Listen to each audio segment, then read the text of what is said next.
If you ever scrolled past a video of a wooden puppet, Tung Tung Sahur, smiling and dancing at 3:33 a.m., then I'm sorry. You've been chosen, and you will never sleep the same way again. I'm a game developer. Earlier this year, our team got a strange request from a stranger. They asked us to build a game simulating the Sahur ritual, the early morning meal during fasting. We thought it was funny at first, a game where you follow drum beats like Tung Tung Tung Sahur. But then we opened the folder they sent. Inside was something none of us had made. A mask, pale white. Its smile stretched unnaturally wide, like it had been torn open. Empty eyes, and it wasn't in any of our design files. Then, the lead programmer said he could still hear the drum beats even after shutting down. Tung, tung, tung. He said it wasn't just in his ears, it was inside his head. 5 nights later, he jumped off the balcony. Others left. Some resigned. Some saw therapists. But me, I stayed. Because I had to understand what was happening. And then I saw it. That mask started changing places. It was showing up in game levels we never touched, sometimes even watching the player. I dug up some of my old sketchbooks, stuff from back in 2019 when I first started out. And there it was, that mask. I drew it. It was an old idea I abandoned, a silly horror game. The Sleep Snatcher, Sahur Man. Back then it was just a joke, a puppet that shows up at 3:33 a.m. to steal your sleep. Forever. I forgot about it, but it didn't forget me. Didn't. I couldn't sleep. Every time I closed my eyes, I saw myself smiling back at me. But my mouth wouldn't stop opening. Wider and wider. The drum beat echoed from under the bed, from my chest, from behind me. And every night at exactly 3:33, that mask would appear. Not knocking, just already there, on my lock screen. I shut everything off, unplugged the cords, deleted every file, and still, the video played. It wasn't just the mask anymore. He had a body. Long arms, twisting with the drum. His head tilted sideways, and his eyes, they weren't looking at the screen. They were looking at me.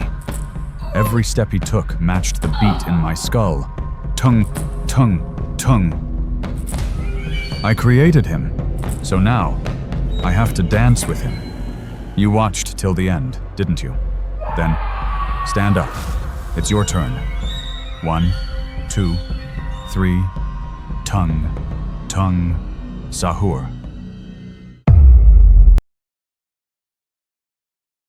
A feeble light from the street lamps cast long shadows on the empty street as darkness began to consume all. It was a morning like any other until the police received a strange report from a local resident. The police car screeched to a halt. Before them sat a lone toilet in the middle of the intersection, utterly out of place. Piles of trash surrounded it, radiating a foul stench. An officer stepped out of the car, his eyes filled with curious wonder at the toilet in the street, the streetlight barely illuminating the oddity of the porcelain fixture. Beside him, the garbage collector stood silent, pointing a trembling finger at the toilet, his eyes wide with terror. No one could have guessed that from that seemingly harmless toilet, a tale of unimaginable horror would unfold. The garbage collector trembled as he lifted the toilet lid. A strange sound echoed from within, like a dire warning.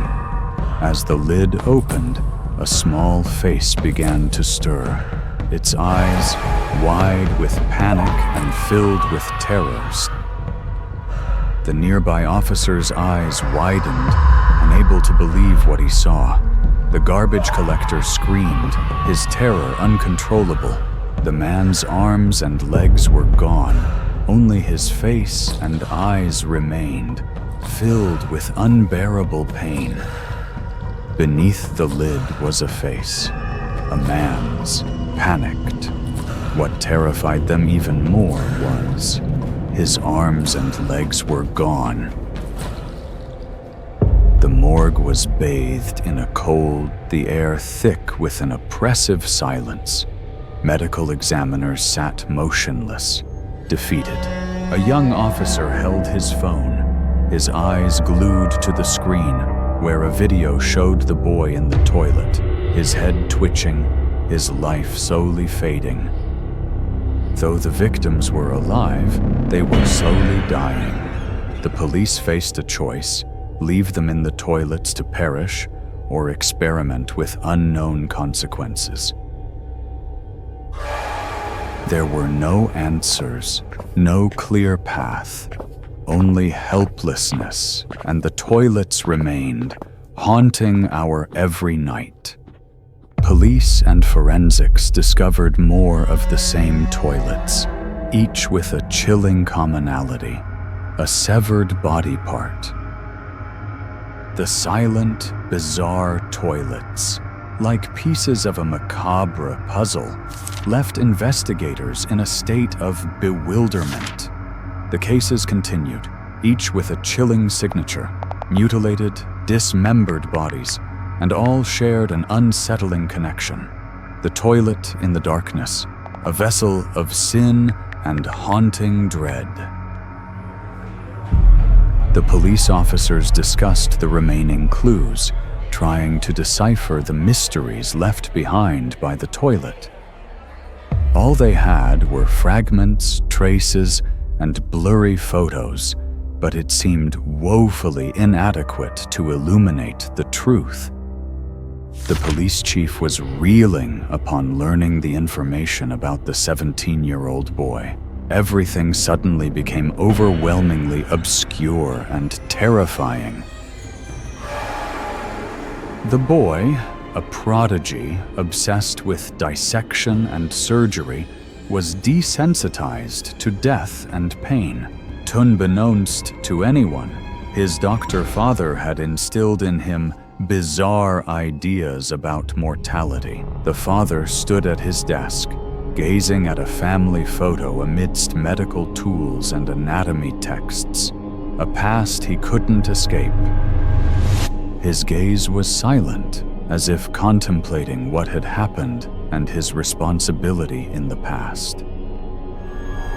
The boy, now a teenager, sat alone in the dark room, the light from the computer screen illuminating his face. He obsessively re-watched skibidi toilet videos, his eyes growing maniacal. The bizarre images consumed his mind, then subtly controlled him. The skibidi toilet videos weren't just a joke. They were what he'd been immersed in for so long.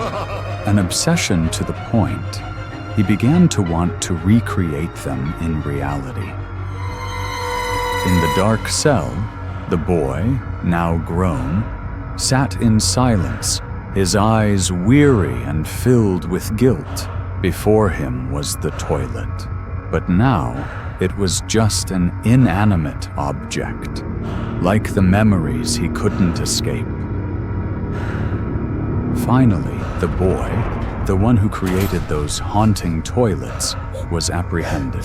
But the reason he became that way remains an unanswered question. On the computer screen, the skibidi toilet videos continued to scroll, an endless stream of chaotic footage. In the darkness, those videos still exist. How many more will be drawn into that vortex? This story isn't over. It's only just begun. Legends tell of balloons, waterlogged and twisted, bearing the faces of the drowned, forever haunting those who abandoned them. Emily walked alone, her eyes heavy with guilt. her hand occasionally touching her wrist as if remembering something lost. The sky was gloomy, filled with anxious clouds. The balloon, waterlogged and twisted, bore the face of Sarah, a long-lost friend of Emily's. The face on the balloon constantly shifted, distorting with blank white eyes. Water dripped from the noose-like string in the dim light. Emily froze as the balloon descended. Sarah's face was bleeding, water dripping from her mouth in a sinister smile. Her heart pounded. She sprinted through the park, glancing back. The waterlogged balloon pursued her, the face on the balloon, now her own, grotesquely distorted with guilt. She sprinted through the park, glancing back. The waterlogged balloon pursued her, the face on the balloon, now her own, grotesquely distorted with guilt. She stopped, gasping for breath. Space twisted around her. A chilling, watery AIR washed over her. The balloon faded into the distance, the sound of dripping water lingering. A whisper echoed, "You let me die." The balloon drew closer, the face on it cracking, water and blood oozing out. Memories flooded back. Emily saw her friend reaching for a red balloon on the river, being swept away by the current while she, terrified, ran away. The balloon drifted farther on the dark water.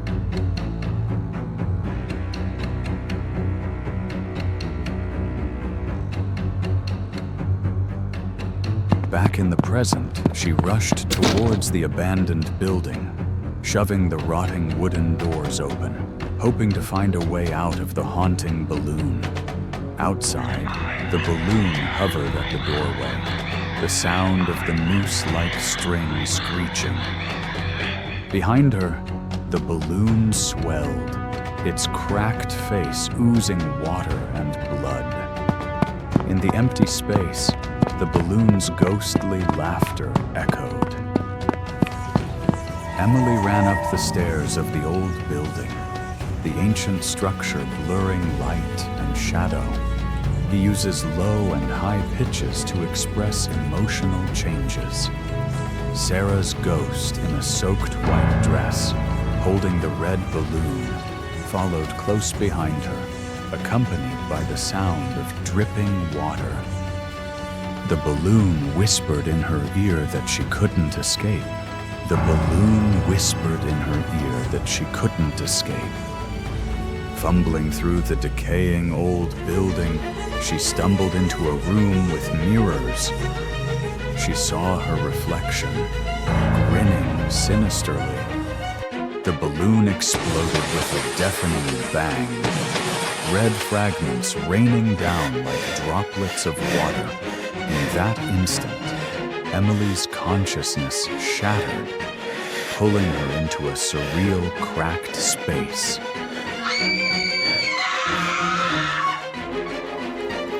Emily drifted through a stream of memories. She recalled the day of Sarah's death, when Sarah reached for a red balloon and was swept away by the dark current. Unable to swim, she stayed on the shore, fearfully running away, leaving Sarah and the balloon to drift farther into the water. "You left me alone in the rushing water. You let me die with that balloon." Sarah repeated the haunting phrase in her ear. Emotions surged within Emily. She screamed and collapsed to her knees.